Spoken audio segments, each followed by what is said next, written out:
Study IQ IAS, अब तैयारी हुई अफोर्डेबल। दोस्तों, एक सवाल मैं आप सभी से पूछना चाहता हूं। क्या ऐसा हो सकता है कि भारत और भारत का प्राइवेट सेक्टर, जो आज के लिए अपनी ऊर्जा के लिए दूसरों पे डिपेंडेंट है, कल हम यूरोप को बिजली प्रदान कर सकें, यूरोप में एनर्जी एक्सपोर्ट कर सकें? यह बिल्कुल मुमकिन है, क्योंकि भारत का जो प्राइवेट सेक्टर है वो इस कोशिश में लगा हुआ है कि कैसे, खास तौर से जो फ्यूचर में रिन्यूएबल एनर्जी का मार्केट है, क्लीन एनर्जी मार्केट है, उसका कैसे हम लेवरेज करके एक बड़े एक्सपोर्टर बन पाएं और यूरोप, जो एक बहुत बड़ा मार्केट है एनर्जी का, उसको एनर्जी प्रोवाइड कर पाए। तो उस संदर्भ में जो एशिया के रिचेस्ट मैन हैं, इंडिया के रिचेस्ट मैन हैं, गौतम अदानी, उनकी कंपनी टारगेट कर रही है यूरोप को एक मार्केट की तरह। कैसे? मोरक्को देश में क्लीन एनर्जी प्रोजेक्ट लगा के। तो आज हम इसके बारे में बात करेंगे। Hello and welcome to study IQ। मेरा नाम है कुंवर प्रतीक और आज हम यूरोप को भारतीय बिजनेसमैन कैसे एनर्जी प्रोवाइड कर सकते हैं फ्यूचर में, उसके बारे में बात करेंगे। अगर आप मुझे सोशल मीडिया पे फॉलो नहीं करते हैं तो आप सोशल मीडिया पे मुझे फॉलो कर सकते हैं, ट्विटर, इंस्टाग्राम, टेलीग्राम पे। अगर आपको सेशन की PDF में इंटरेस्ट है तो ये ग्रुप फॉलो कर लो, ठीक है? तो सबसे पहली बात क्या है कि गौतम अदानी जो एशिया के रिचेस्ट पर्सन है, इंडिया के रिचेस्ट पर्सन है, वो मोरक्को में बात कर रहे हैं जायंट रिन्यूएबल प्रोजेक्ट्स, यानी रिन्यूएबल एनर्जी प्रोजेक्ट्स लगाने के लिए, ताकि वो यूरोप को green energy, clean energy provide कर पाए बिजली के तौर पे, जो वहां जरूरत है। क्योंकि यूरोप में बड़ा ठंडा होता है, जैसे अभी हालत खराब है, एनर्जी नहीं मिल रही, गैस नहीं मिल रही, तो हालत खराब है यूरोप की। तो उनको क्लीन एनर्जी, ग्रीन एनर्जी मिल पाए और इंडियन कंपनी का फायदा हो पाए, अदानी टाइप की कंपनीज का, ये कोशिश में वो बात कर रहे हैं मोरक्को में। अब देखिए, अदानी ग्रुप्स तो बेसिकली किस में है? पोर्ट्स में है, एयरपोर्ट्स में है, कोल सेक्टर में है कि नहीं है? लेकिन वो, आपको मैंने बताया कि अगले कुछ सालों में, कई वीडियो में बना चुका हूं उसके बारे में, कि ग्रीन एनर्जी में वो बहुत ज्यादा इन्वेस्टमेंट करने वाले हैं, लगभग $100 बिलियन का इन्वेस्टमेंट करने वाले हैं। तो वो इंटरेस्टेड हैं कि वो wind energy plants, solar energy plants बनाएं। कहां? नॉर्थ अफ्रीका में। ये नॉर्थ अफ्रीका क्यों इंपॉर्टेंट होता है भाई? मोरक्को है, अल्जीरिया है, लीबिया है, इजिप्ट है, तुनिशिया है और सूडान है। क्यों भाई ये इंपॉर्टेंट है? क्योंकि इक्वेटर यहीं से निकलता है, पास से। तो यहां सनशाइन है, यहां विंड भी है, तो यहां पोटेंशियल रिन्यूएबल एनर्जी जनरेट करने का बहुत ज्यादा है। साथ ही साथ ग्रीन हाइड्रोजन प्रोजेक्शन की भी बात कर रहा है अदानी ग्रुप। ग्रीन हाइड्रोजन क्या होता है? पानी का इस्तेमाल करके वहां से हाइड्रोजन निकालना और उस हाइड्रोजन को एनर्जी की तरह यूज करना, फ्यूल की तरह यूज करना। तो ये अदानी ग्रुप टॉक्स में है मोरक्कन गवर्नमेंट के साथ। तो ये जो प्रोजेक्ट होगा, ये अदानी का largest clean power development project होगा इंडिया के बाहर, जिसमें अदानी ग्रुप 10 गीगावाट की एनर्जी जनरेट करने की बात कर रहा है मोरक्को में। ठीक है, आज के समय मोरक्को में कितनी एनर्जी प्रोड्यूस होती है? लगभग 10 गीगावाट। और अदानी जी कितना प्रोड्यूस करने की बात कर रहे हैं? 10 गीगावाट। और इस एनर्जी का उपयोग कहां होगा? मोरक्को में, उस रीजन को एनर्जी देने में और यूरोप को एक्सपोर्ट करने में। अब ये जो एनर्जी प्लान है, ये 2 स्टेजेस में इंप्लीमेंट किया जाएगा। पहले स्टेज में 5 गीगावाट रिन्यूएबल एनर्जी प्रोड्यूस करी जाएगी, फिर अगले स्टेज में भी 5 गीगावाट एनर्जी प्रोड्यूस करी जाएगी, और ये सारी चीजें लोकली और यूरोप में एक्सपोर्ट करी जाएंगी, ताकि जो इंडियन कंपनी है वो एक नेट एक्सपोर्टर ऑफ एनर्जी बन पाए।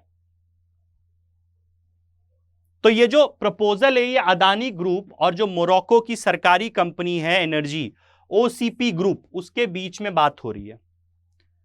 ताकि ये अदानी ग्रुप वहां ग्रीन हाइड्रोजन बेच पाए। ग्रीन हाइड्रोजन का उपयोग कहां किया जाएगा? फर्टिलाइजर बनाने में किया जाएगा, खाद बनाने में किया जाएगा, कार्बन फ्री अमोनिया बनाने में किया जाएगा ताकि एमिशंस कम हो सके। तो यह करा जाएगा।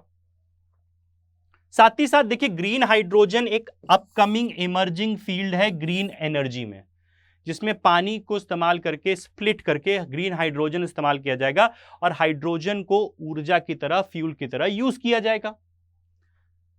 लेकिन अभी काफी साल हैं इसको एक्सपोर्ट करने में यूरोप में, क्योंकि टेक्नोलॉजी को और बेहतर होना है, इन्वेस्टमेंट होना है, ये सारी चीजें होनी है। लेकिन इसके साथ ही साथ एक 4 गीगावाट का हाइड्रोजन प्रोजेक्ट सऊदी अरेबिया में बन रहा है, जो 4 साल में खत्म हो जाएगा, जो एक बड़ा कदम होगा, जिससे पता चलेगा कि ग्रीन हाइड्रोजन एक्चुअली में कमर्शियल है कि नहीं, बेची जा सकती है कि नहीं जा सकती है, इसको आसानी से बनाया बेचा जा सकता है कि नहीं जा सकता।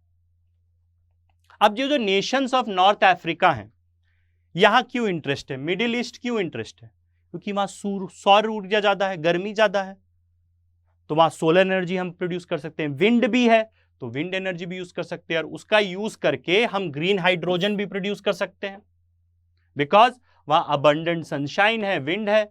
और साथ ही साथ जो नॉर्थ अफ्रीका है और जो यूरोप है, जैसे नॉर्थ अफ्रीका कहां है, जैसे ये नॉर्थ अफ्रीका है, अब यहां इसके ऊपर मेडिटेरेनियन सी है, उसके ऊपर यूरोप है, तो क्या है, एक तो सोलर एनर्जी भी है, दूसरा विंड एनर्जी भी है, तीसरा क्या इंपॉर्टेंट चीज है कि आपके पास बेचने के लिए, एक्सपोर्ट करने के लिए मार्केट भी पास में। अभी इंडिया में बनाओगे तो इंडिया से यूरोप एक्सपोर्ट करना मुश्किल है, नॉर्थ अफ्रीका से, मिडिल ईस्ट से यूरोप में बिजली बेचना, ऊर्जा बेचना आसान है, तो इसलिए वहां फोकस है।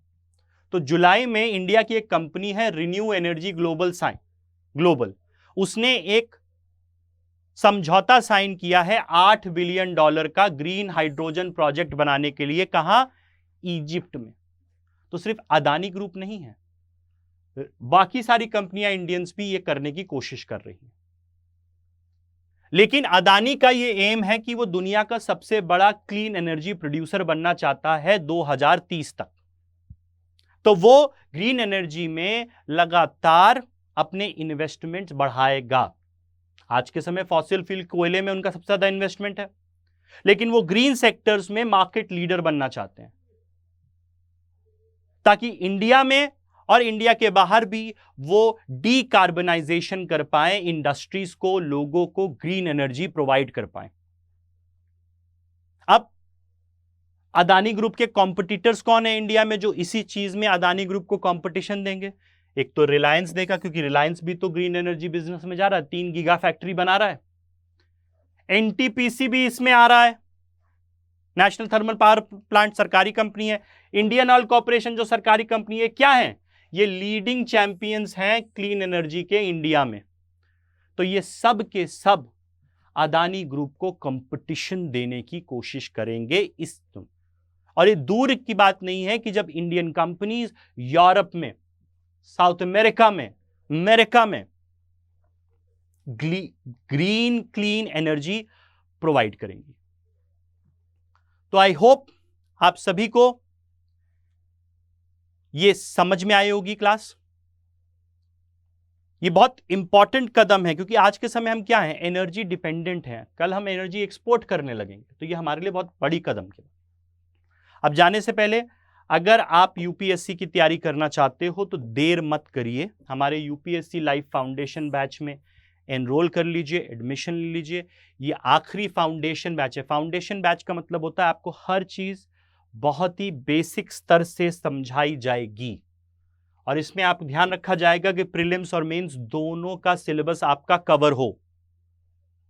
साथ ही साथ आपको प्रीलिम्स के लिए प्रीलिम्स टेस्ट सीरीज, ताकि आप ज्यादा से ज्यादा क्वेश्चन कर पाएं। Mains answer writing practice daily कराई जाएगी, उस पर फीडबैक दिया जाएगा। क्लास के पहले आपको क्रक्स मटेरियल दिया जाएगा जो आप पढ़कर क्लास में आ सकते हैं। क्लास के बाद आपको नोट्स दिए जाएंगे जो हैंड रिटन होंगे, हिंदी और इंग्लिश दोनों में। साथ ही साथ आपको मेंटर्स दिए जाएंगे जो मेंटर्स आपको गाइड करेंगे थ्रू आउट योर जर्नी, जिनके आप व्हाट्सएप पे, कॉल पे अपने डाउट्स, अपने सवाल, अपने क्वेश्चंस पूछ सकते हो। सारी क्लासेस लाइव होंगी और क्लासेस लाइव होने के बाद वो आपको 2 साल के लिए रिकॉर्डेड फॉर्मेट में मिलेंगी। डेली करंट अफेयर्स कराया जाएगा आपको। तो ये सारी चीजें और बहुत कुछ और इस कोर्स में आपको मिलेगा सिर्फ 19,000 रुपए में। तो आप इस कोर्स को खरीद सकते हैं, एडमिशन ले सकते हैं 19,000 रुपए में, ये कोड लगा के। अगर ये कोड नहीं लगाओगे तो ये 24,499 का है, वैसे 19,000 का ये कोड लगा के है। अगर आप सोशल मीडिया पे मुझे फॉलो करना चाहते हैं तो यहां आप मुझे सोशल मीडिया फॉलो कर सकते हैं, और अगर आपको इंटरेस्ट है पीडीएफ में तो यहां आ जाओ, यहां पीडीएफ मिल जाएगी। इसी के साथ आज का सेशन यहीं तक था। Thank you very much, bye bye, take care, जय हिंद दोस्तों। स्टडी IQ IAS, अब तैयारी हुई अफोर्डेबल।